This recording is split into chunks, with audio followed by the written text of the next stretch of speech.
चुके हैं और अभी वो मीडिया को संबोधित करेंगे। संसद का मॉनसून सत्र आज से शुरू हो रहा है।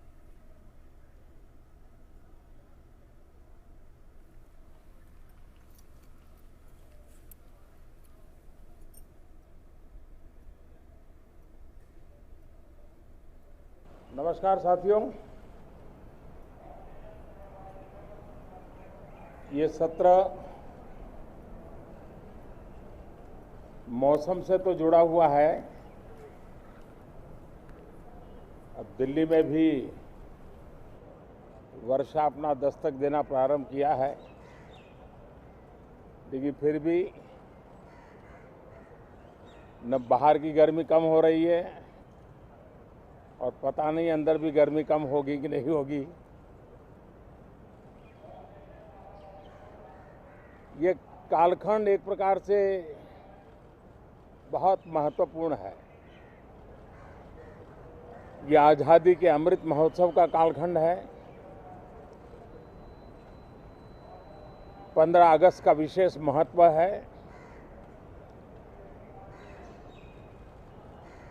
और आने वाले 25 साल के लिए देश जब शताब्दी मनाएगा तो हमारी 25 साल की यात्रा कैसी रहे, हम कितनी तेज गति से चले, कितनी नई ऊंचाइयों को पार करें, इसके संकल्प लेने का एक कालखंड है। और उन संकल्पों के प्रति समर्पित होकर के देश को दिशा देना, सदन देश का नेतृत्व करे, सदन के सभी माननीय सदस्य राष्ट्र में नई ऊर्जा भरने के लिए निमित्त बने, उस अर्थ में यह सत्र भी बहुत महत्वपूर्ण है।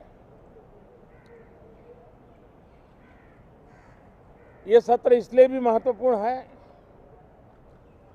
कि इसी समय राष्ट्रपति पद और उपराष्ट्रपति पद के चुनाव हो रहे हैं। आज मतदान भी हो रहा है और इसी कालखंड में देश को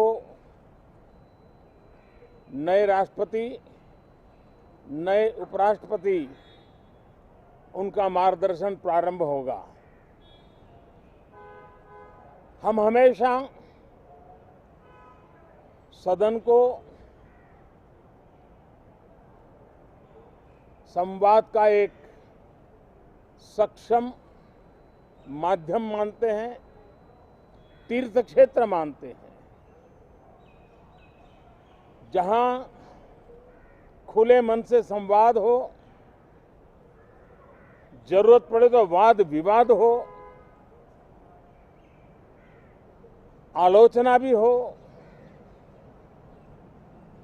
बहुत उत्तम प्रकार का एनालिसिस करके चीजों का बारीकियों से विश्लेषण हो, ताकि नीति और निर्णयों में बहुत ही सकारात्मक योगदान हो सके।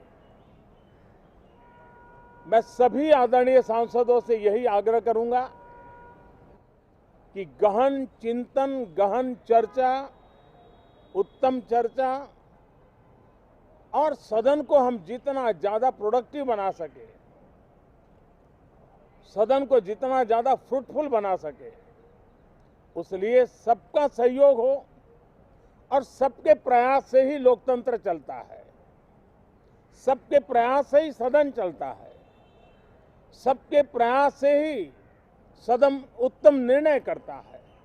और इसलिए सदन की गरिमा बढ़ाने के लिए भी हम सब अपने कर्तव्यों का निर्वाह करते हुए इस सत्र का राष्ट्रहित में सर्वाधिक उपयोग करें और हर पल याद रखें कि आजादी के लिए जिन्होंने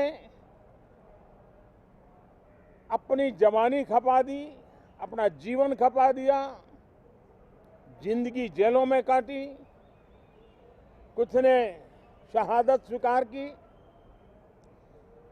उनके सपनों को ध्यान में रखते हुए और जब 15 अगस्त सामने है तब सदन का सर्वाधिक सकारात्मक उपयोग हो, यही मेरी सबसे प्रार्थना है।